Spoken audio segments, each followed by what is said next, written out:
নমস্কার। আপনাদের এতজনের আশীর্বাদকে মাথায় নিয়ে আমার দ্বিতীয় নিবেদন বিভক্তির ধারণা। আগের দিন আমি কারকের ধারণা আলোচনা করেছিলাম, আজকে আলোচনা করব বিভক্তির ধারণা। আমাদেরকে প্রথমেই জানতে হবে এই যে বিভক্তি, এই বিভক্তি শব্দটার অর্থ কী। বিভক্তি মানে হচ্ছে বিভাজন, বা আমরা সংক্ষেপে বলি ভাগ। এবার এই শব্দটা এলো কি করে, তার জন্য আমাদেরকে বলে ব্যুৎপত্তি। দেখো, বিভক্তি শব্দটা এসেছে বি পূর্বক ভস ধাতু, তার সঙ্গে তি প্রত্যয় যোগ করে বিভক্তি শব্দটা এসেছে। এবার আমরা জেনে নেব বিটা কি। বিটা হচ্ছে উপসর্গ, আর ভসটা হচ্ছে ধাতু, আর তিটা হচ্ছে প্রত্যয়। ঠিক আছে, তাহলে দেখো বি পূর্বক ভস ধাতু যুক্ত তি করে এলো বিভক্তি। আশা করছি এটা বুঝতে পেরেছ। এরপরে আমাদের বিভক্তির সংজ্ঞা জানতে হবে। সংজ্ঞা জানতে গিয়ে আমাদেরকে প্রথমেই দেখতে হবে এর উদাহরণটা। মানে আমাদের ব্যাকরণে সংজ্ঞা মুখস্থ করার একটি অন্যতম উপায় হচ্ছে উদাহরণকে ভালো করে জানো। দেখো, আমি একটা উদাহরণ নিয়েছি, রামের বাড়ি যাব। ঠিক আছে, রামের বাড়ি যাব।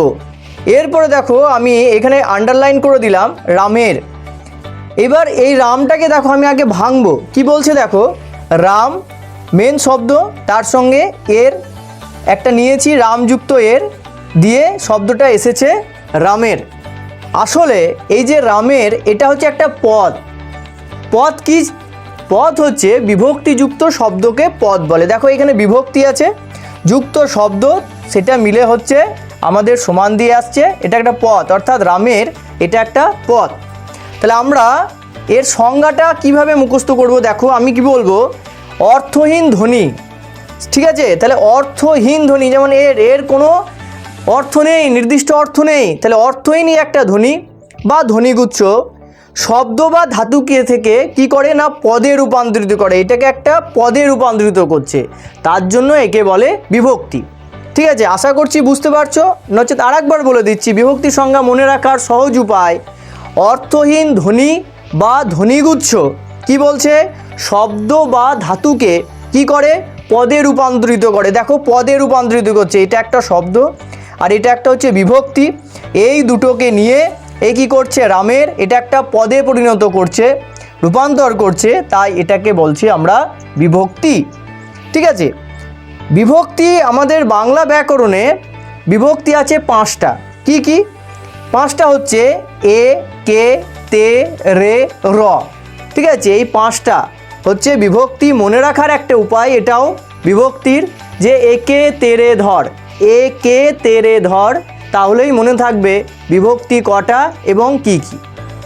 এরপরে দেখো আমরা আলোচনা করব যে বিভক্তি দুই প্রকার, একটা হচ্ছে শব্দ বিভক্তি আর একটা হচ্ছে ক্রিয়া বিভক্তি। ঠিক আছে, এবার শব্দ বিভক্তিটা কি? দেখো আমরা একটা শব্দ নিয়েছি বাঘে। এই বাঘে শব্দটাকে আমি যদি ভাঙি, কি আসবে দেখো, বাঘ মেন শব্দ, তার সঙ্গে দেখো এ আছে, তাহলে হয়ে গেল কি, এই বাঘযুক্ত এ মিলে বাঘে, এটা হচ্ছে একটা শব্দ, তার জন্য একে বলছি আমরা শব্দ বিভক্তি। আর ক্রিয়া বিভক্তি কি? দেখো আমরা একটা শব্দ নিয়েছি করে।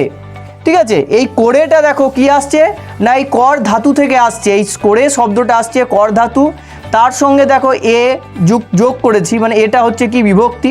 তাহলে এই শব্দটা এলো করযুক্ত এ করে, তার জন্য এটাকে আমরা বলবো ক্রিয়া বিভক্তি। আশা করছি এগুলো তোমাদের ভালো লেগেছে, তাই আর একবার পুনরালোচনা করে দিচ্ছি। মনে রাখতে হবে যে বিভক্তির সংজ্ঞাতে অর্থহীন ধ্বনি বা ধ্বনিগুচ্ছ শব্দ বা ধাতু থেকে পদে রূপান্তরিত করে, সেটা হচ্ছে বিভক্তি। ঠিক আছে, কারণ কারকের সঙ্গে বিভক্তি অঙ্গাঙ্গিভাবে জড়িত।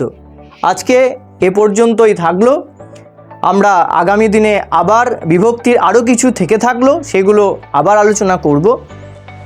তবে শেষে আর একবার বলি, আপনাদের ভালো লাগছে তাই অবশ্যই আপনারা এই চ্যানেলটিকে একটু সাবস্ক্রাইব করে দেবেন, যাতে আমার এবং আপনার বা বাকিদেরও ভালো লাগে। নমস্কার।